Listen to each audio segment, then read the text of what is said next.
Hi, good morning, good afternoon, good evening, wherever in the world you are joining this workshop from. My name is Diana Sechofia Agbenyo. I'm the founder of Mosel Marketing.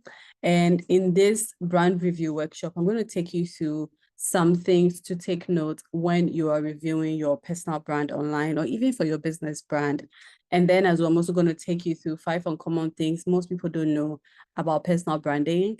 And with those things that I'm going to mention, I want you to combine them with your knowledge or your assessment of your personal or business brand, and combine those knowledge, those two sets of knowledge, and redefining or recrafting your brand.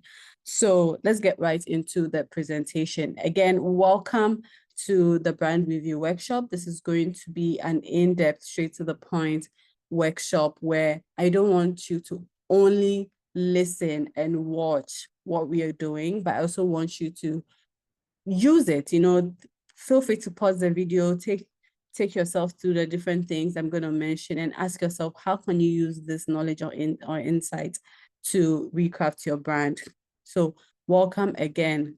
My name, like I mentioned earlier, is Diana Sechofia Agbenyo on Instagram, LinkedIn, and everywhere else. You can call me Super Secho. I work as a brand and digital strategist. I'm also the founder of Mosel Marketing, and I have 10 plus years boosting B2B and B2C product visibility.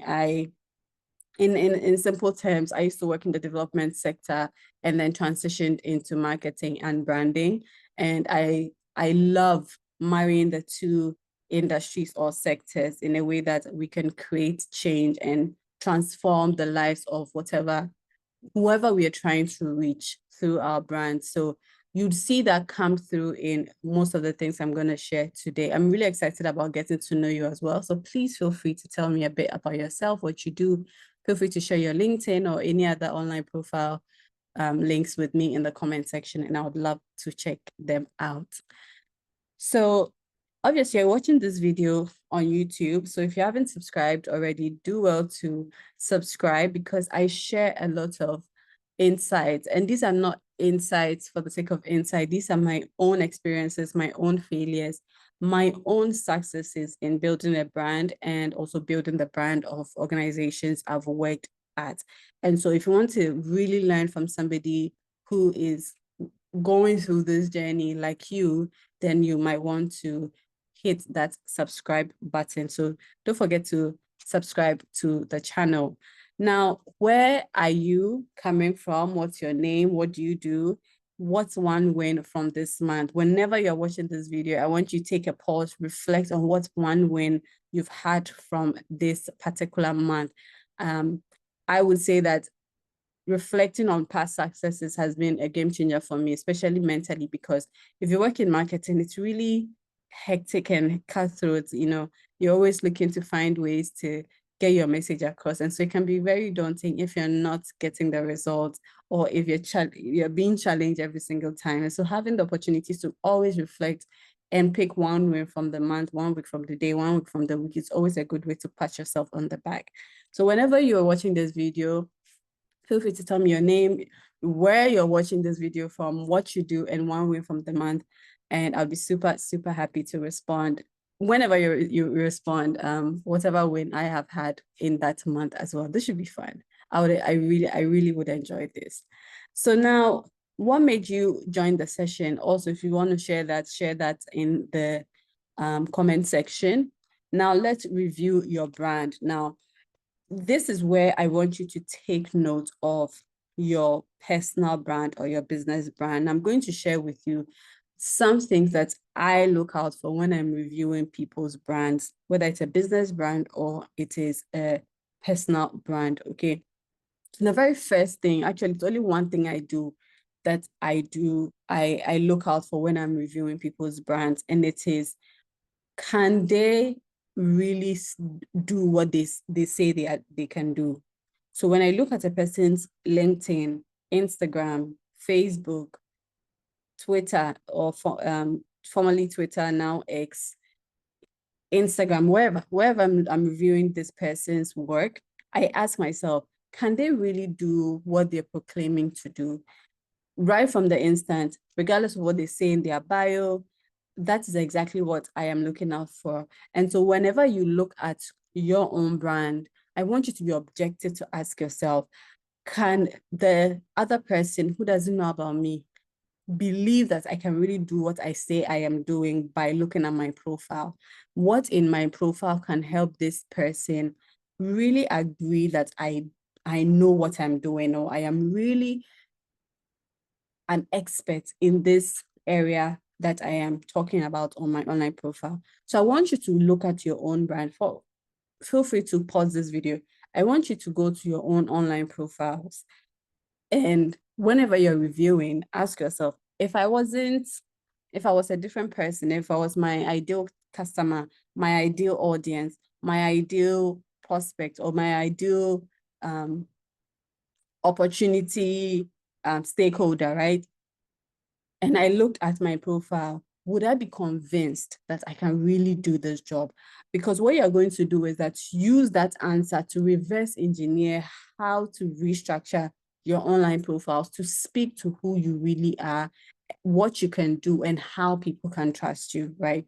So I'm going to go more into that in the course of the session, but I really need you to think through how best you can answer this question by yourself.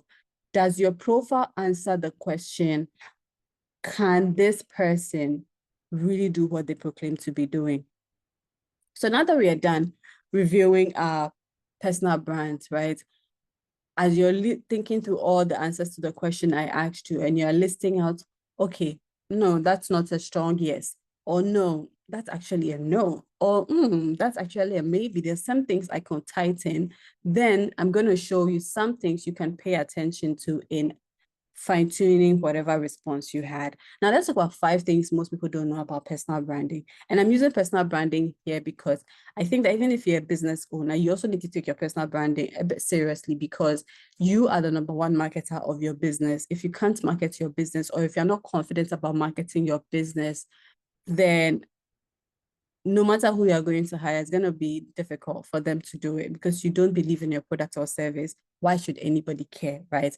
And so I'm going to use personal branding interchangeably here, but you can also apply the same principle or ideas in your business branding. So what are some of the 5 things that people do not know about their brand? The thing is, you already have your brand. You already have a brand. I most people know this, most people do not know. If you fall under the category of people who do not know this, I want you to know that you already have a brand. People already perceive you in a certain way. They perceive your businesses in a certain way. And it's just how humans are built. That is just how we are built as human beings. There is no human being on earth who can possibly say they don't look at things outside of themselves and do not have any ideas around the thing they are perceiving. It's not. No. Our brains, that is even a sign of a healthy brain, to be able to look at something and perceive or have perceptions about that thing that we are looking at. And so it's just how we are built. It's physiological, it's biological, and that's how we are built. And so understanding this then makes you think about how personal branding strategies can help you control whatever narrative people are forming about you in their minds. Because it's not enough for people to look at your profiles or your business or your product or your service and then have their own ideas on what it is, because we are built to figure out things. When I look at you, I want to find where to place you in my head. There's a story I want to tell you, was that about my best friend. We're having a conversation. She was asking me questions about someone else we're talking about. And in the conversation, it just clicked that whatever we're discussing about this other person was that person's brand. All the adjectives we were talking about, we said, he shows up like this, or she shows up like this. She says things this way, or she did this, she did that. And we are bringing all these things we know between the two of us together to form our final perception of this person, right? And so without that person intentionally controlling the narrative out there, we, between the two of us, my best friend and I, we are already creating a perception that we think we know about her. And it is not okay to leave that to chance. It is not okay for you to leave the narrative about you to chance, or to let people decide what to think about you. You have a say. so have a say, right? So personal branding strategies help you control the narrative over time in both personal and professional settings. And recognizing that you have a brand is only the first step, right? Recognizing that is only the first step. Now, I'm going to ask you this question. When we say your online presence says a lot about the kind of person you are, would you say this is a valid statement or not? I'm going to leave that to you. Would you say that by looking at your online presence, I can already assume the kind of person you are? Can I assume that you are a disorganized person? Can I assume that you are a lazy person? Can I assume that you are an organized person? Can I assume that you're an expert in what you do? Can I also assume that you are caring, you are sensitive, you're emotional, you are logical, you're strong, you're not so strong, or whatever adjectives that comes to my head? Can we confidently say that this statement is valid when we say your online presence says a lot about the kind of person you are? Now, in this day and age, you can ask yourself, why are we talking about online presence when we're talking about personal branding?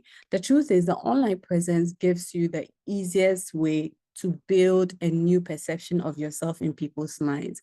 Why? Because every one of us, especially watching this video, has a device like this, right? We all have a device like this, and this device is the mobile phone or the smartphone. And because we all have access to this device, it means that we are all online, watching, viewing, listening, and experiencing things.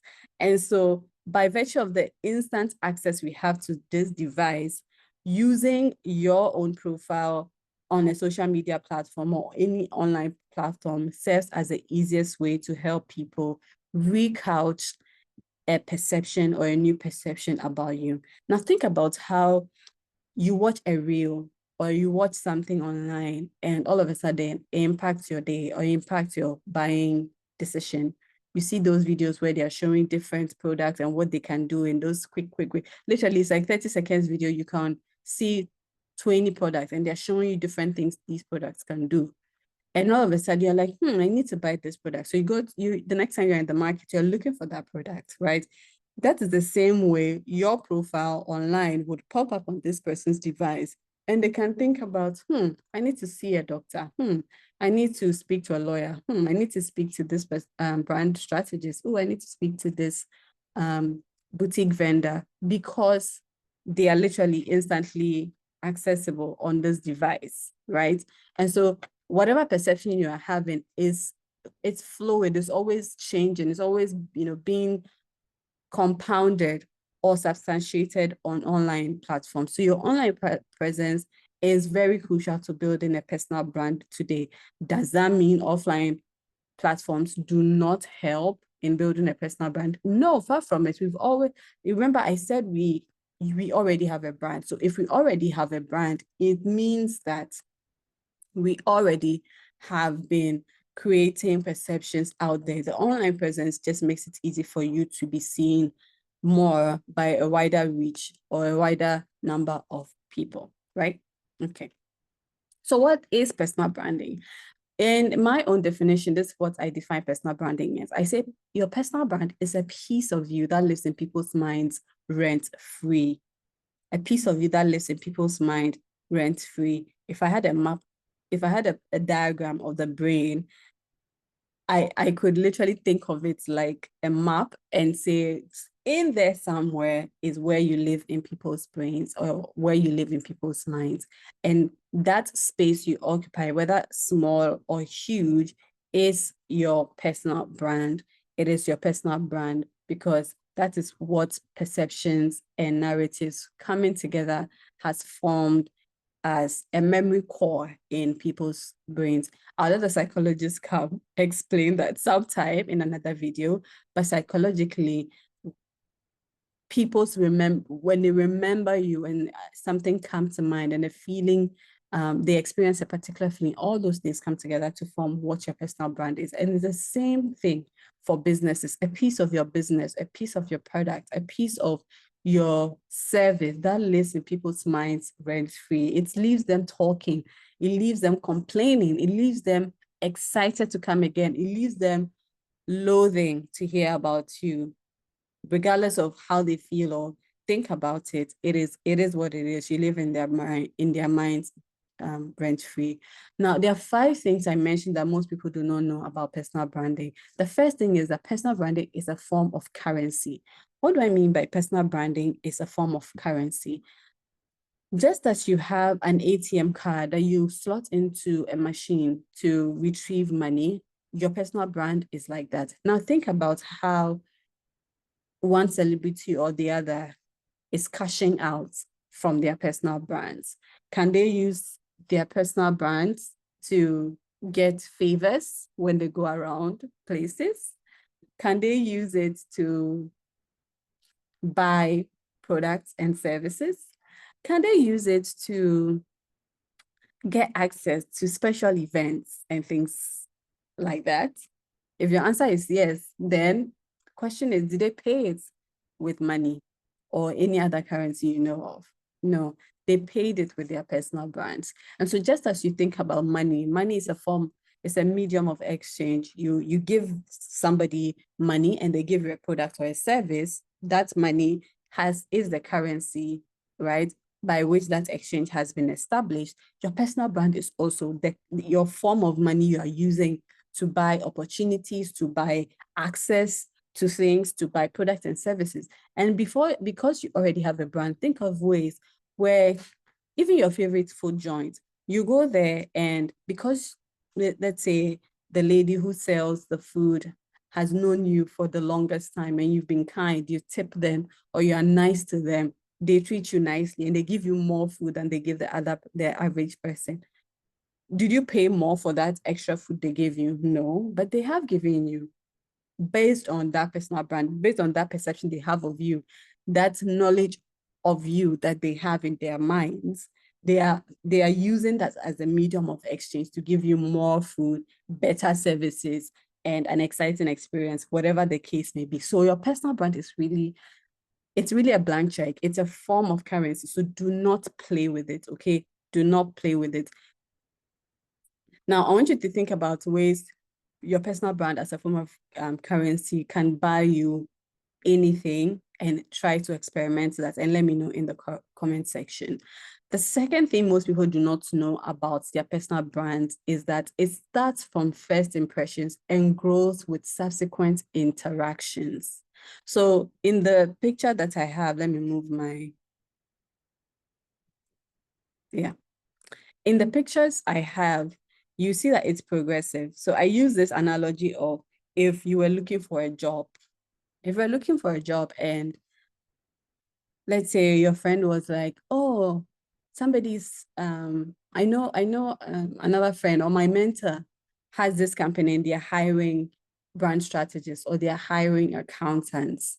Would you like me to speak to them and, tell them about your expertise since you're also looking for this kind of job? And you're saying like, you tell them, yes, yeah, sure. So what does your friend do? Over here, on my case, I am showing you, your friend sends your details, let's say your online profile link to that mentor. And then you're like, she seems friendly. That's the first perception people have. That's the first impression they have.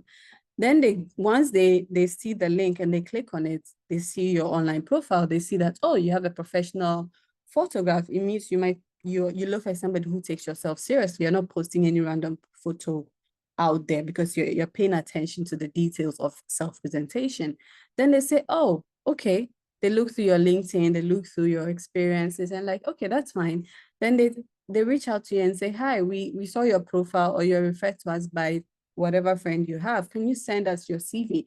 The next touch point in them interacting with you is your CV. So now they are looking at this document that has to be consistent with everything else that they have been told or they have seen before the CV arrived. So whatever they saw of you or they thought of you when your friend sent them that link, once they clicked on your profile and they saw information that substantiated that, your CV is another touch point that firms up that initial impression, right?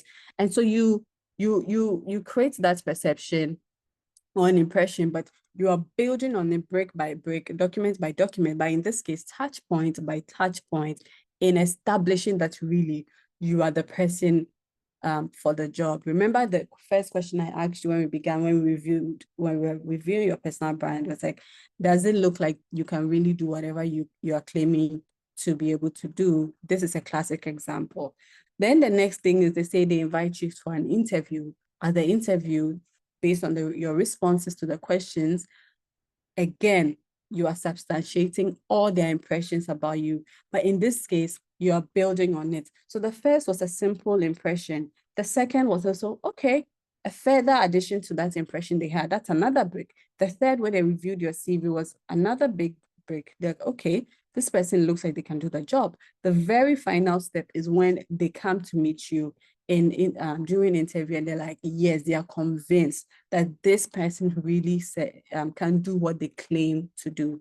Now, in all these things, can you agree with me that they are not happening at once? They are not happening at one time. We don't make those decisions at once.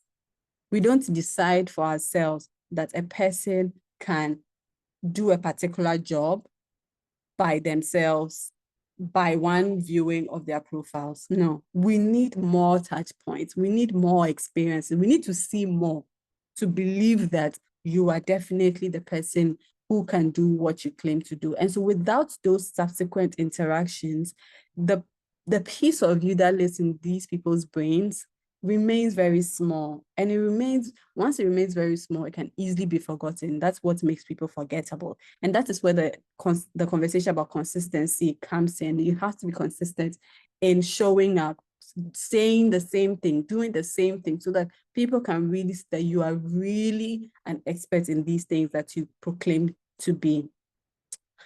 The next thing is your personal brand can literally be about anything. It can be anything about you. It can be anything. Oh my word. I've had instances where, let me tell you a story, right? On LinkedIn, those were the days where I was not even very active on LinkedIn, but somebody approached me on LinkedIn and they told me, their message was, hi Diana, your profile made us reach out to you. We're looking for a brand strategist for our CEO. Would you be open to the role? So I do some due diligence. I asked him a few questions and I said, okay, sure. Yes, I can do it. So later after I have the conversation with the CEO, they're very excited to work with me. And then right at the time, that was about leaving the office, I asked the HR person, why did you decide to approach me or to call me for this particular role? And I kid you not, she told me it was because I talked a lot about authenticity, and it was the same thing that their CEO was big on. Like their CEO is big on being yourself, being authentic, embracing authenticity, or embracing vulnerability, embracing yourself, your unfiltered self, and showing up as yourself in spaces. And once they saw that I was also on that same vibe, they knew we would be a great fit as working partners. And I realized that at the time when I used to talk about authenticity, it wasn't really a popular thing. It was a risk I was taking. But for somebody who loves the concept of being authentic, I just shared it because I just loved it, right? But years down the line, this is the same reason why people are reaching out to me. This is the same reason, or this is the differentiator between me and other brand strategists out there. There's so many brand strategists out there today, and you can approach any of them for different reasons. My guess is everybody is great at their job, but you're choosing to work with one particularly because of one thing or the other. It can be the most flimsiest of things, or it can be the grandest of things. So your personal brand does not even have to be like very deep things or serious things like authenticity. It can be about the fact that you have a nice smile. It can be about the fact that you are experienced in the sense of you've worked for a longer number of years. It could be in the sense that people feel like they understood when they work with you. That is one of the things I love. I want people to feel when they come to work with me, that I want them to feel understood. I want them to feel like they can tell me anything.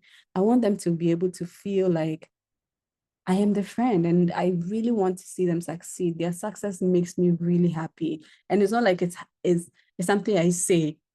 That is who I am generally, right? I I am generally that person. I love to see people succeed. And I love to be nice to people just for the sake of it. And so some of my friends are like, oh my God, they're not surprised. I have so many friends. Whatever. I like it that way. But for somebody who felt misunderstood for the longest time, is one of the hallmarks of my work. I want people to feel understood. I want people to feel welcome. I want people to feel not judged at all. It's so important to me. And I don't care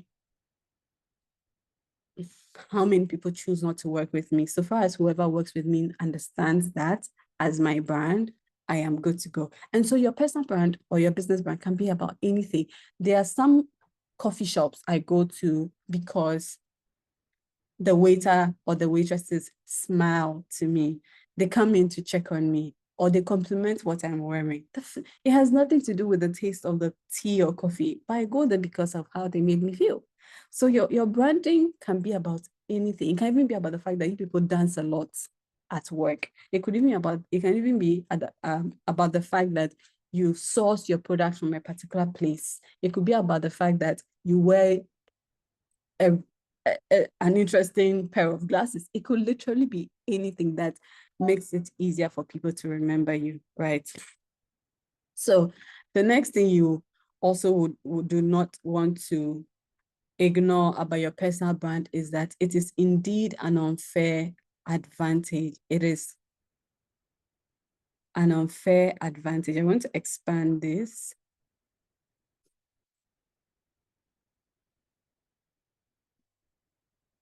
It is indeed an unfair advantage, right? Now, when you think about your personal brand and you think about how I described all these things, that could literally be the reason why people work with you. Can you see how they can be unfair? Even though it's working for you, can you see why to other people it can be unfair? They don't have that. They don't smile like you. They are not big on authenticity like you. They are not as excited when they show up in spaces like you. This is just who you are, or this is just how your business is run. There's very little you can do about it, right? And that is why people come to you. There's very little you can do about it. Do you realize that just by that mere fact, it is an unfair advantage? It is. When you look at this photo I used on the right side, when you look at this picture, you see that this lady she looks like somebody who's excited, who has this vivaciousness to life. If I was hiring or if I was looking for someone to work with and I needed this kind of energy, I'm like, just from her photo, she's exuding that. I don't care that she's not the most eloquent or whatever. I just need her energy in my room or whatever event I'm hosting. And so I'm going to select over other people. To the other people, they say, no, that's unfair. But that's the thing about personal branding or your brand. It is an unfair advantage. So do you want to leverage it or you want to let it go?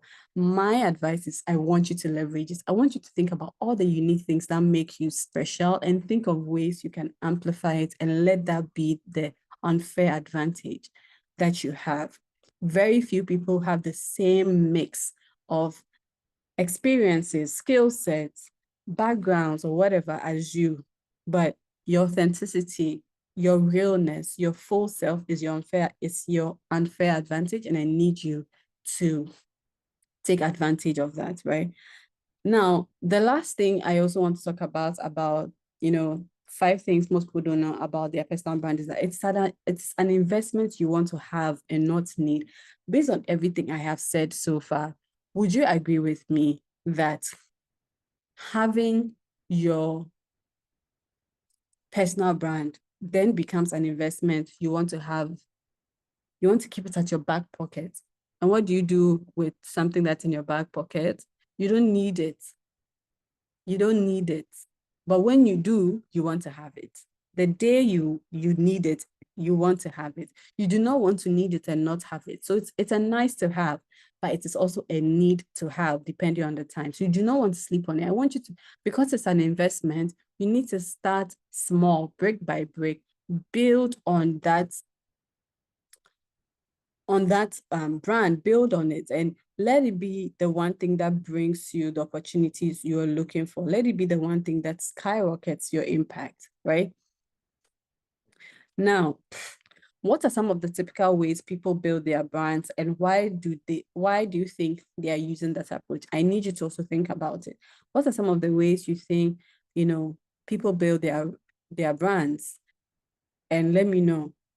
How are people building their brands today? I need you to start thinking like a brand strategist. How are people building their brands today? Are they using online platforms? Are they using traditional? Are they using a mix of both? Are they doing lifestyle? Are they doing expert level? Are they using thought leadership? How are people building their brands today? And why do you think they are making that approach? I'd love to hear your thoughts on that.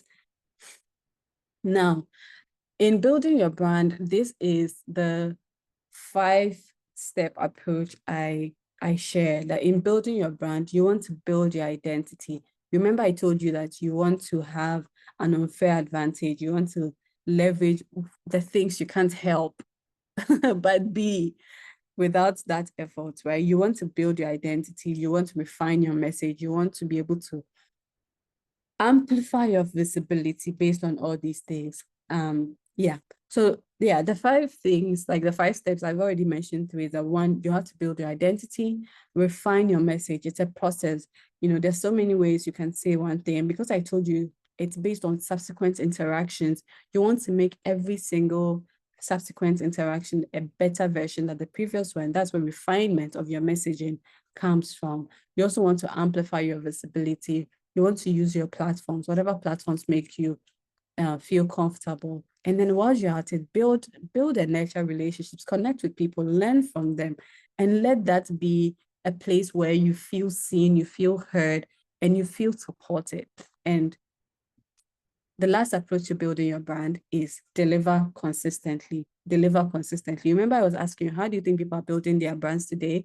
Well, they're using so many things, so many approaches, so many techniques, but they all come down to this brand approach, which is they are building their identity. They're telling you how they are growing in their life. They're changing things in their life. They're telling you how their messages are. You're seeing or experiencing how they are refining their messaging. You're seeing how they are amplifying their visibility using both online and offline platforms. And you can see how they're using collaboration, connecting with other people, and consistently doing the entire 4 steps, previous 4 steps, again and again. This is where I come to an end of today's presentation. There's a lot more. There's a lot more where there's a lot more to discuss, but this is where I want to leave you. This is where I want to leave you. So, sample demonstration is, I want you to think about how I've told you, 1, how to review your brand, 2, 5 things people don't know about their personal brand as an imperative to build yours. And then now, how to build your own personal brand. I want you to go into a demonstration by yourself. Try and ask yourself, how can I build my identity, refine my message, amplify my visibility, nurture relationships, and continue to deliver consistently based on your authentic self? Try and map that out. I have some ideas here that you can also consider. In the next video, I'll take you through that sample demonstration. This video is already long as it is. So in the next video, I'm going to take you through. Do stick and stay. I'll see you in the next one.